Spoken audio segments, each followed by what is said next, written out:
तो page number 61 पर biochemistry के अंदर हमने 5 केमिकल पढ़ने हैं, उसमें से कार्बोहाइड्रेट हमने पढ़ लिया था और अब हम पढ़ने जा रहे हैं प्रोटीन।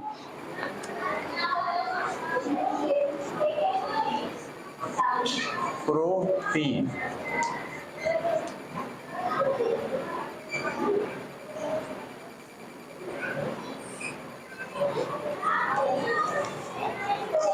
ठीक है।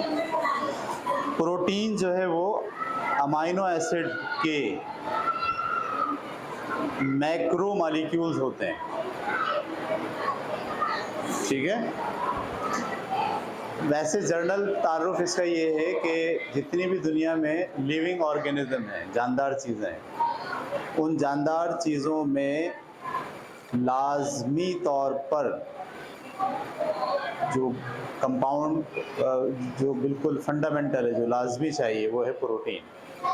हमारा जो सेल होता है ना, उस सेल के अंदर जानवरों के सेल के 3 हिस्से होते हैं। सेल मेम्ब्रेन है, फिर साइटोप्लाज्म है, फिर न्यूक्लियस है। जो साइटोप्लाज्म है वो दरअसल प्रोटीन का मात्रा है, ठीक है। तो हर जानदार का सेल, चाहे वो पौधे हों चाहे वो जानवर हों, उसमें लाजमी तौर पर जो प्रोटीन, जैसे पौधों में क्लोरोप्लास्ट को स्टडी करेंगे आप, तो वहाँ पर भी वो क्या है, वो दरअसल प्रोटीन का कंपाउंड है। तो जानदार की और बेजान में बुनियादी फ़र्क क्या है? प्रोटीन का फ़र्क है। जानदार में प्रोटीन होता है, बेजान में प्रोटीन नहीं होता, ठीक है। अच्छा, अब प्रोटीन है क्या? प्रोटीन दरअसल मैक्रो मॉलिक्यूल ऑफ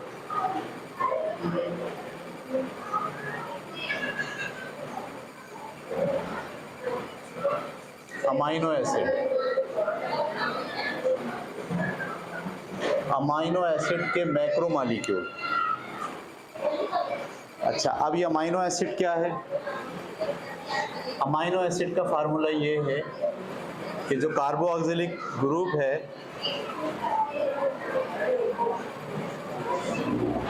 बल्कि इसको हम यूँ लगाएं, C एक तरफ अल्काइल ग्रुप है, दूसरी तरफ H है और इस तरफ अमाइनो ग्रुप है,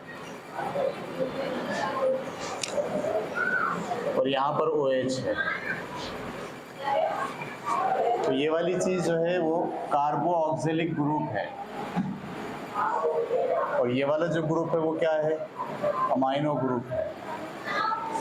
तो कार्बोऑक्सिलिक एसिड में अमाइनो ऐड हुआ हो, तो ऐसे कंपाउंड को आप क्या कहते हैं? Amino acid.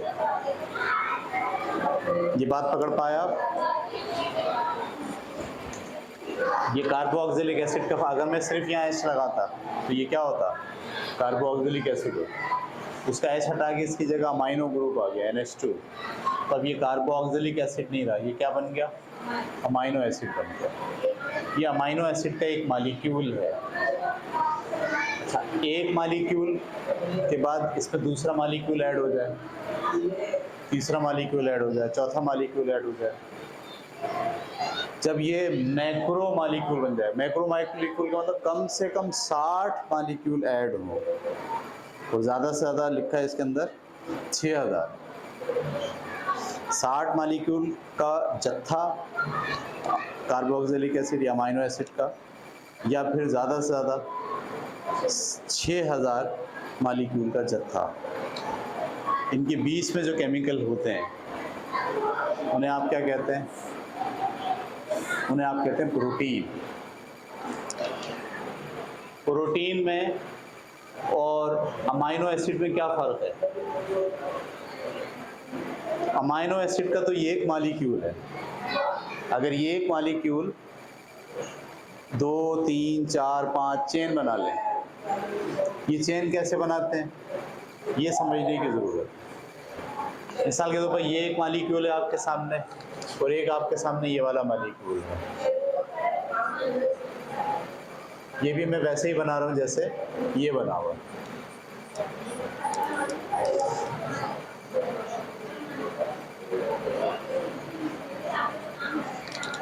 ठीक है।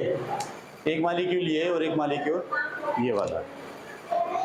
जब ये दोनों मालिक्यूल एक दूसरे के करीब आते हैं तो ये जो आपके पास NH2 है ये इसके साथ लिंक करता है। ये वाला एक OH और ये वाला एक H। अगर मैं ऐसे बनाऊं, एक हाइड्रोजन यहाँ और एक हाइड्रोजन यहाँ। अमोनिया की 3 वैलेंसी हैं, इसमें से एक यहाँ पूरे और एक यहाँ, एक यहाँ। तो एक हाइड्रोजन ये वाला और एक हाइड्रोजन ये वाला आपस में मिलके पानी बना लें और नाइट्रोजन की ये वाली वैलेंसी इसकी वैलेंसी के साथ अटैच हो जाए। तो अब नया जो मॉलिक्यूल बनेगा वो कैसा होगा, ज़रा देखिए।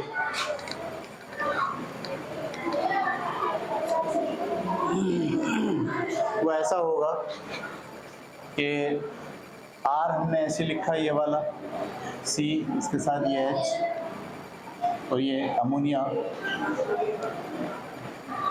NH2 और ये आपके पास कार्बोक्सिलिक ग्रुप का ऑक्सीजन और ये आपके पास इसका OH।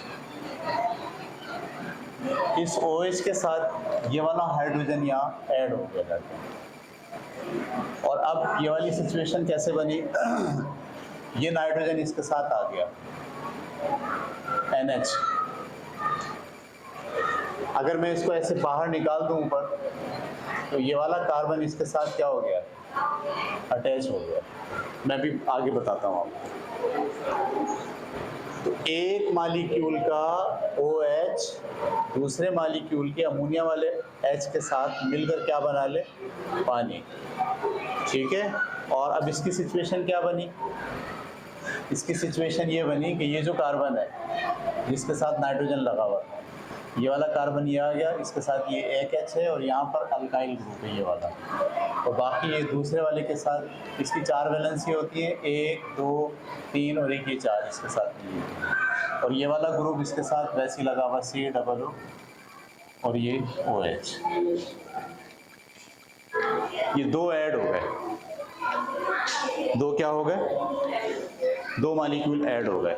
अच्छा, इसमें हुआ क्या, आगे अगर आप मज़ीद इसको समझने की कोशिश करें तो ये वाला पानी तो हम बाहर निकाल दें, अगला स्टेप क्या होगा, ऐसे हम दिखाएंगे। ऐसे ये अमाइनो ग्रुप है, ये डबल बॉन्ड के साथ वो है, और अब ये इसके साथ क्या लग गया, NH। ठीक है। और ये बाकी का CH और इसके साथ ये अल्काइल ग्रुप और ये कार्बोक्सिलिक ग्रुप और ये OH और प्लस ये पानी निकल गया बाहर। यानी मैं अगर यहाँ एरो का निशान बनाता ऐसे करके तो ये दोनों बाहर आ जाते। और अब ये जो आप देख रहे हैं ना, जिसमें कार्बन और नाइट्रोजन, इसको हम कहते हैं, इसके लिए लफ्ज़ इस्तेमाल किया है इन्होंने, लिपिड्स। देखिए क्या लिखा है, लिपिड लिंकेज, पेप्टाइड, सॉरी इसको क्या कह रहे हैं, पेप्टाइड लिंकेज।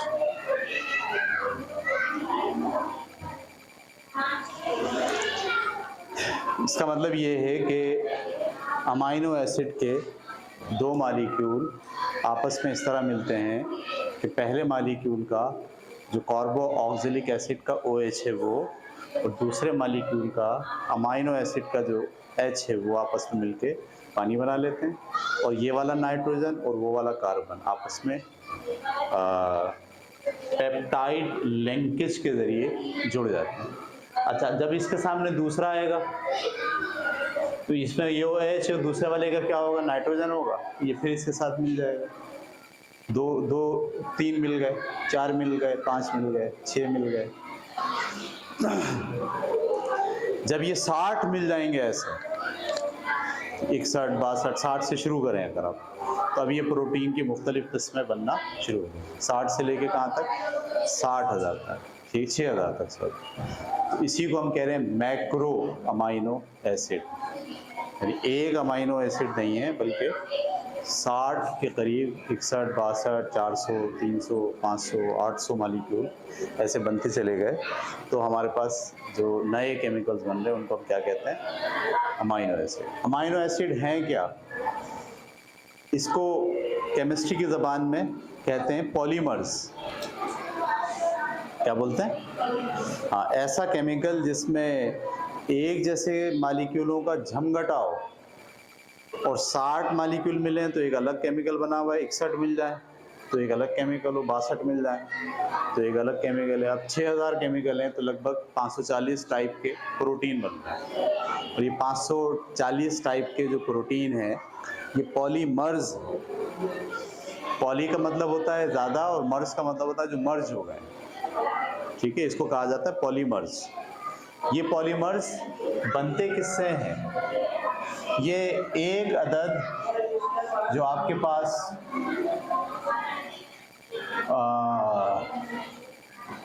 अमाइनो एसिड होता है, एक अमाइनो एसिड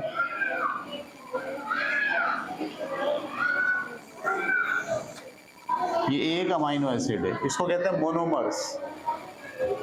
केमिस्ट्री में इसे क्या कहते हैं? मोनोमर्स।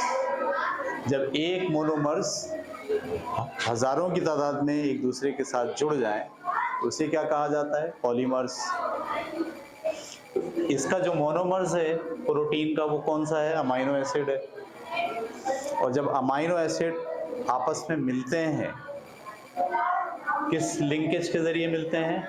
पेप्टाइड लिंकेज के जरिए मिलते हैं और मिलकर पॉलीमर्स बनाना शुरू करते हैं। तो 60 से लेके 6000 तक की जो उनकी पॉलीमराइजेशन होती है उन सारे केमिकल्स को हम क्या कहते हैं? प्रोटीन कहते हैं। ये स्ट्रक्चर आपको समझ में आया? ठीक है, तो ये कह रहे हैं इनका जो एटॉमिक मास होता है वो 43,000 से लेके इकाई, दहाई, सैकड़ा, हज़ार, 10,000, लाख, 10 लाख, करोड़, 5 करोड़ AMU तक होता है।